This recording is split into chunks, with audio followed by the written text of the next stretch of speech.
Hello tout le monde et bienvenue dans ce nouvel épisode des carnets en pyjama avec Belette. Belette qui va bien, Belette qui va bien. Bon, on dirait pas comme ça mais elle va mieux. Elle avait une petite inflammation au niveau de l'intestin. Du coup ça avait été assez sportif la semaine dernière pour moi. Déjà de 1 j'ai dépensé 420 balles chez le vétérinaire. Puis il y avait eu cette expo en dernière minute à gérer où j'ai été prévenue du coup mercredi pour vendredi quoi.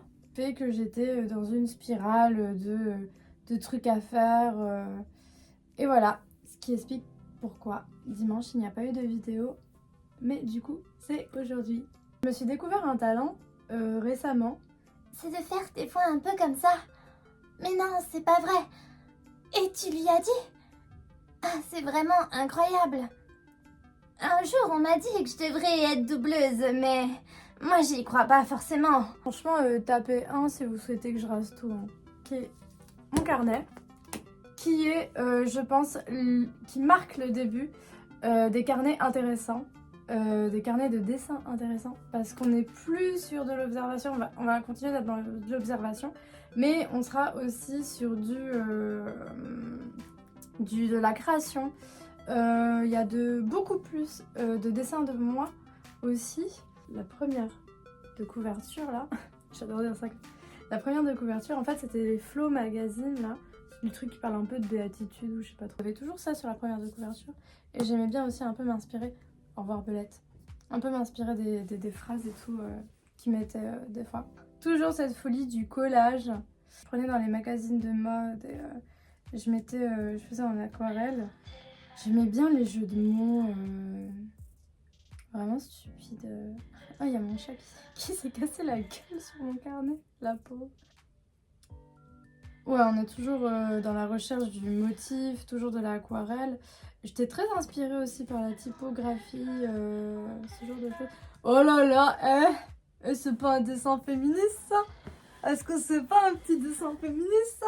On est toujours dans du collage, des motifs. J'avais eu des encres aussi à ce moment-là. J'aimais bien tout ce qui était doré. Doré, stylo doré, peinture dorée. J'ai toujours adoré les bijoux, les parures, donc il y a pas mal d'inspiration, un peu le Dolce Gabbana.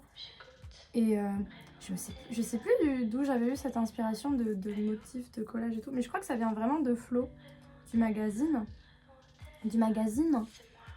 On retrouve du coup Sarah, dont j'avais parlé dans le deuxième carnet. Dans le deuxième carnet, cette fille du coup pour qui j'avais eu un coup de foudre dans le métro.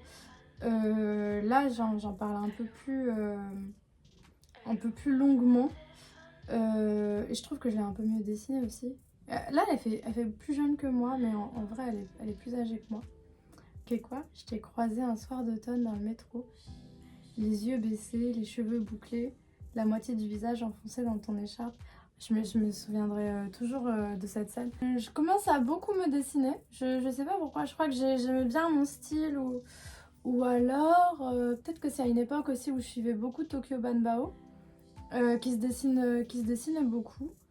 Et peut-être, comment elle s'appelle, Ciarine je crois aussi.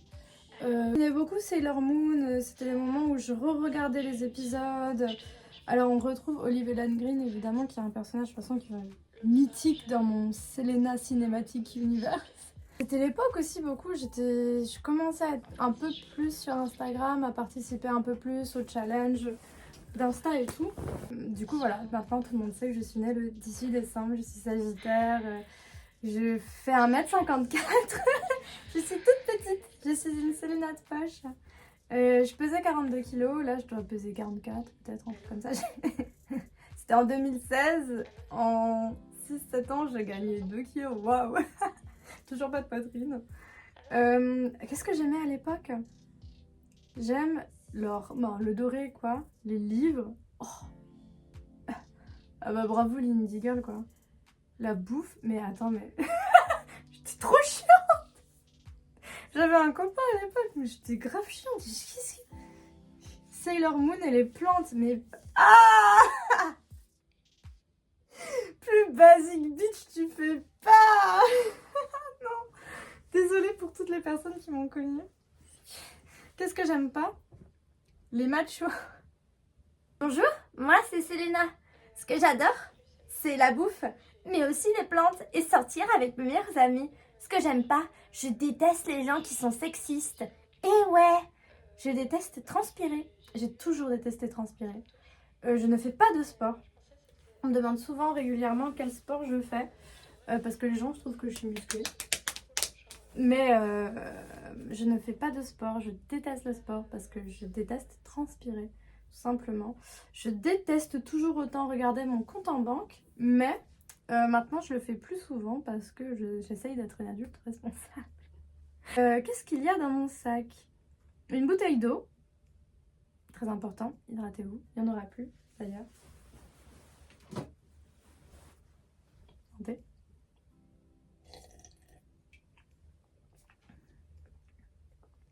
Il y a mon portefeuille. Alors maintenant, je tends à avoir des sacs de plus en plus petits. Et en fait, je tends à avoir juste ma carte bancaire sur moi. Parce que quelques mois après ça, en fait, je me suis fait voler mon portefeuille. Et j'avais tout dedans. Donc du coup, maintenant, j'aimerais bien... j'ai gardé juste ma carte bancaire. Et c'est tout, en fait. Une fois, je me souviens, j'allais en Belgique. Et on a contrôlé mon identité. Et la Belgique, c'est à 35 minutes de Lille. Comme si c'était Lille. Pourquoi j'aurais ma carte d'identité? Et j'étais, j'ai rien. Et je l'avais heureusement sur mon téléphone et tout, mais bon. J'ai un porte-clés Pusheen, j'ai toujours mon téléphone avec mes écouteurs, bah maintenant du coup mes AirPods. Ça a bien changé. J'ai toujours une trouche et un sketchbook. Ça c'était à l'époque un dessin horrible de moi-même aussi. À l'époque des mid-vie artistes. Aussi, ça c'était dans une gare à Genève, je crois, ou à Lyon, peut-être. Ça c'était à Lyon, au musée des Confluences. J'ai toujours aimé tout ce qui était masque, les kabuki, les no. D'ailleurs, quand j'étais à Hong Kong et au Japon, j'étais très fan de ça. Olive Green qui revient évidemment, on va pas se mentir. Alors, j'avais remarqué que je dessinais pas beaucoup d'hommes. Donc j'ai commencé, j'ai essayé et j'ai raté. En fait, il n'y a pas d'autre mot que rater parce que il y a des hommes. Il y a des hommes qui ont des hanches, voilà. Mais c'est vrai que c'est pas ce qu'on attend d'un corps masculin. Masculin dans les codes du masculin, voilà. Dites-le moi si j'ai des conneries, hein. Genre, m'insultez pas. Genre, je souffre déjà assez dans... Ah, ces dessins-là, ils vont être très importants plus tard. En fait, là, on commence à... Déjà, ça, c'est moi. Je le mets sur l'écran, mais voilà, je vais vous montrer. Déjà, ça, c'est moi. Ça, c'est une allégorie de moi en lune. Je suis blonde. Et ça, c'est une lune de sang et tout. En fait, qu'est-ce que c'était comme histoire? Je voulais faire une bande dessinée. Moi, j'ai toujours été à moitié. Hein. Je voulais faire une bande dessinée, du coup, d'une lune. Non, je voulais faire une bande dessinée. En fait, j'avais des escargots à l'époque et en fait, j'aimais trop faire des histoires entre mes escargots et moi. Et je voulais un peu comme dans comment ça s'appelle déjà? Ce film... J'ai l'artbook en plus. Voilà. Alors, j'ai adoré le film Épique. Je l'ai vraiment bien aimé. Notamment pour tout le... Enfin, c'est un des rares artbooks que j'ai acheté. Voire le seul peut-être. Et j'ai aimé toute la partie Cara Design des escargots. My God! J'avais trop envie de vivre une histoire aussi pareil dans Epic où j'étais genre microscopique et j'allais faire des petites aventures avec mes escargots. Donc du coup ça parlait, c'était à peu près la même chose quoi, sauf avec un côté un peu plus lunaire du coup. Mais je sais pas comment je l'aurais comment je l'aurais intégré. En tout cas, voilà, je voulais faire aussi une lune de sang. Et où il y aurait une... Je me souviens plus du tout de l'histoire que j'avais inventée. En plus, j'ai honte, en plus, avec moi, quoi, genre dedans. Genre... J'aimais trop me faire des films. En fait, je trouve ça important de se faire des films quand on est illustrateur, enfin quand on est artiste. Moi, en tout cas, parce que c'est comme ça que j'ai des idées. J'ai des idées pour créer des histoires. J'adore créer des histoires, tout le monde aime. Tout le monde aime les choses, mais je l'ai raté. Tout le monde croyait que c'était genre le dessin à côté, alors que c'était le dessin en dessous que j'avais caché. Des petits dessins que j'avais fait au jardin des plantes, d'ailleurs. Dans un été, mais je ne sais plus quel été exactement. Hein, du doré, des collages. Des poireaux, de l'aquarelle. J'essaie de dessiner plus de mains. J'essaie vraiment de me mettre un peu aussi... Moi, ça c'était encore Olivia Lane Green. Je pense qu'elle va beaucoup revenir, mais de moins en moins. Surtout, je comprends même pas pourquoi je la fais parler en anglais. Pourquoi tout le monde parle en anglais? En fait, je pense qu'on fait parler les gens en anglais parce que genre on n'assume pas de parler dans une autre langue que la sienne. Enfin, c'est moins premier degré en fait de parler et de créer en anglais quand on est francophone. Enfin, quand c'est notre première langue. Moi, c'est ma deuxième langue vu que mon père est britannique. Et en fait, y a ce côté de recul. En fait, on a l'impression qu'on se prend moins le chou, que c'est moins sérieux. Et du coup, il y a moins de gens qui le comprennent. En fait, c'est que ça fait plus stylé en anglais. Alors que, en fait, non. En fait, c'est juste qu'on est en train de créer une distance entre nous avec la langue, entre nous et notre création avec la langue. Et dans ce cas-là, on est moins... on est moins... on a l'impression qu'on fait moins tiède, qu'on est moins jugé si c'est en anglais. Je sais pas si c'est très clair ce que je suis en train de dire. Des fois, j'écrivais des trucs en japonais. Il y a des trucs que je ne saurais pas relire. Il y a des trucs comme j'ai fait, comme je fais du mandarin maintenant, genre que j'arrive à comprendre, à lire.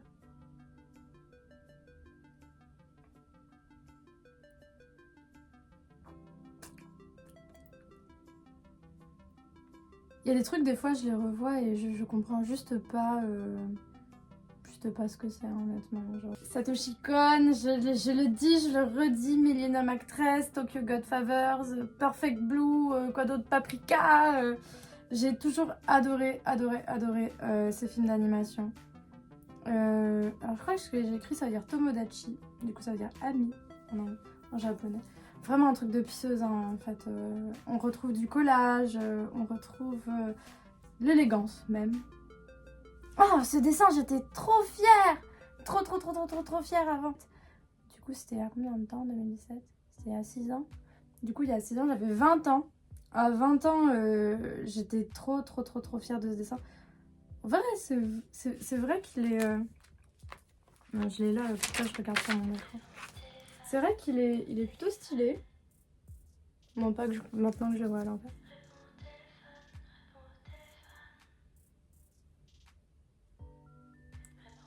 Ouais, c'est moi.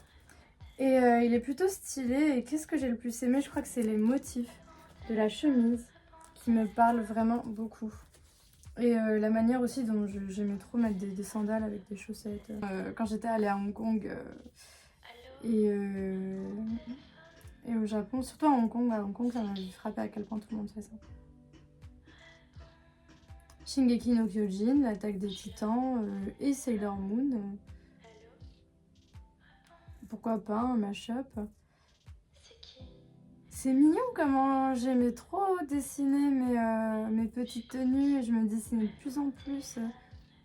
Je me demande d'où ça venait. Peut-être j'acceptais un peu plus le fait de me représenter.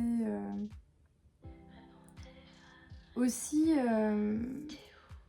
je vivais à ce moment-là, je crois que j'étais toujours... En fait, j'en parle souvent, donc j'en reparlais. Et je vais encore en reparler parce que on va voir que ça va revenir encore beaucoup dans ma trame. J'étais très amoureuse de quelqu'un pendant des années et ça a beaucoup influencé mon art. Si vous voyez un lion dans mon art, dans ce que je fais, déjà en fait c'est lié à cette histoire. C'est pas le lion depuis des années et pas anodin dans mon art. Je dessine pas un lion parce que je kiffe les lions. Rien à péter de cet animal, vraiment rien. Genre. Et je déteste les hommes qui sont là. Moi, si j'avais été un animal, j'aurais été un lion. Mes frères. Ah non, bien sûr que non, tu serais pas un lion. Tu serais même pas un rat d'égout, tu serais même pas un chien. Même le pigeon dans la nature, il vient à bout de toi-même.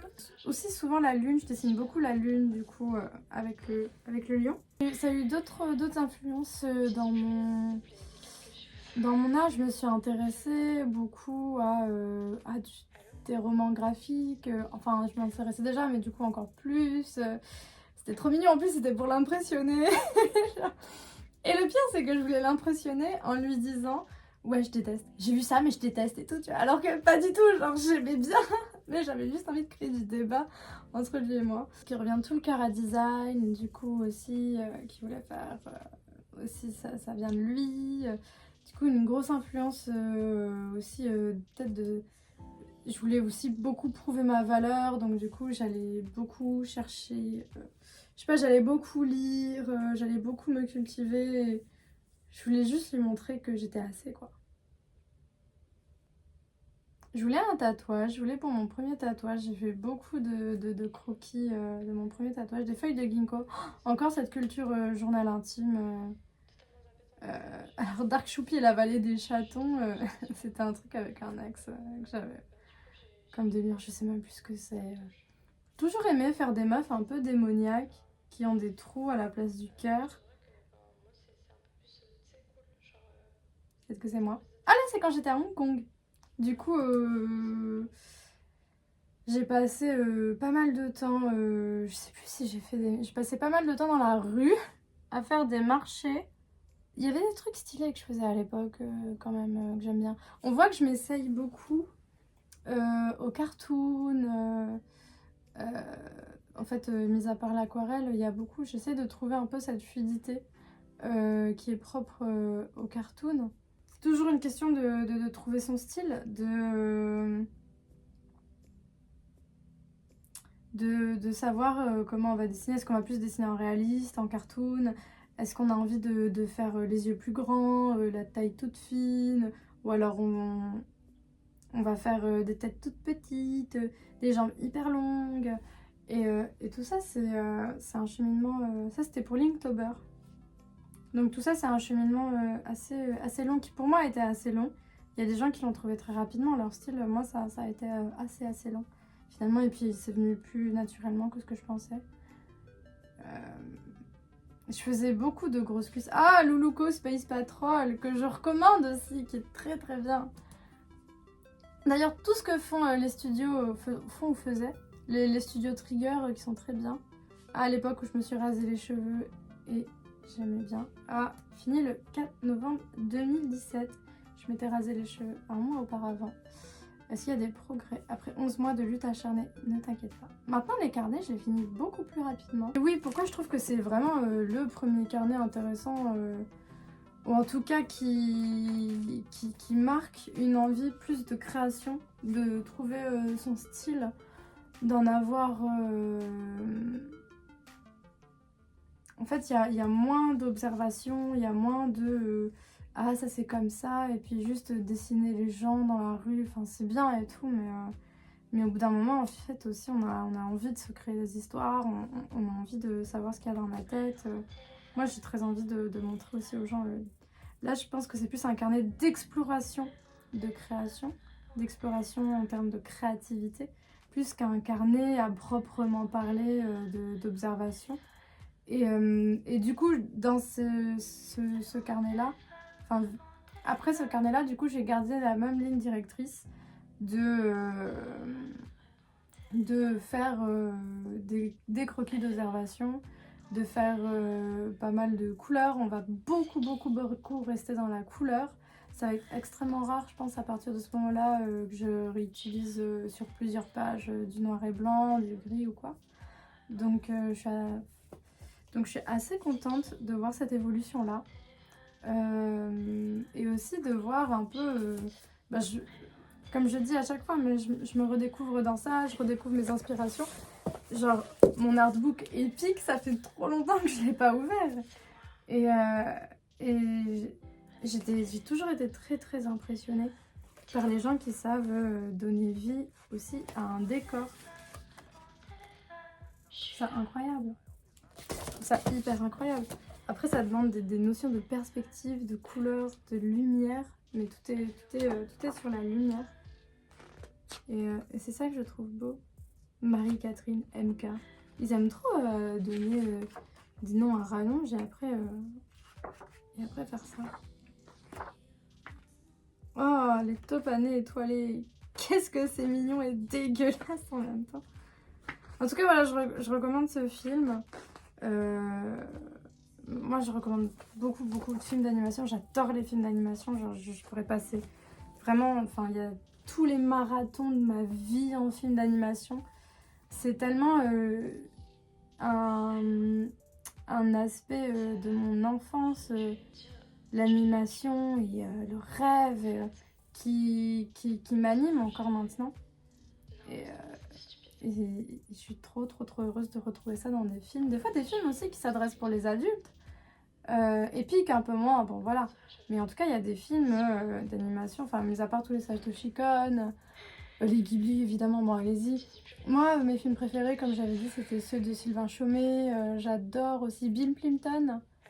Il y a sûrement d'autres films là, d'autres réalisateurs, réalisatrices que j'ai pas en tête. J'adore les films d'animation. Les contes de la princesse Kaguya aussi, je crois qu'il est sorti vers 2016. Peut-être avant, en 2014. Il m'a beaucoup émue. C'est mon Ghibli préféré. Très peu de gens en parlent. Et tout fait à la main, en fait, on a une intensité au niveau du dessin, qui est au niveau du trait, en fait, qui est en adéquation avec l'intensité de l'émotion vécue du coup par le personnage. Puis aussi juste le fait que ce soit la lune, ce genre de choses. En fait, pour moi, c'est des thématiques qui me parlent assez. Voilà, à peu près, je pourrais raconter ma vie comme ça pendant des lustres. Alors, qu'est-ce que ça va être la suite du programme? Ben, du coup, le prochain carnet, c'est pour dimanche. Il n'y a plus rien qui me retient cette fois. Et aussi, j'ai quitté mon travail, je ne vais pas dire où. J'ai quitté mon travail dans une friperie, du coup, à Lille, pour le meilleur. Et j'en suis très contente. Maintenant que je suis au chômage, je vais pouvoir profiter pleinement de toute ma vie d'artiste. Voilà, en tout cas, merci d'avoir regardé ça jusqu'à la fin, d'avoir écouté. Merci de vos retours. Merci des personnes aussi qui s'abonnent. Merci de vous abonner si ce n'est pas encore fait. Et puis merci d'avoir choisi cette vidéo parmi absolument toutes les vidéos qui existent sur YouTube. Et n'hésitez pas à me suivre sur Instagram si ce n'est pas déjà fait. Et on se retrouve bientôt, on se retrouve dimanche. Et voilà, prenez soin de vous parce qu'il faut. Bisous, prenez soin de vous.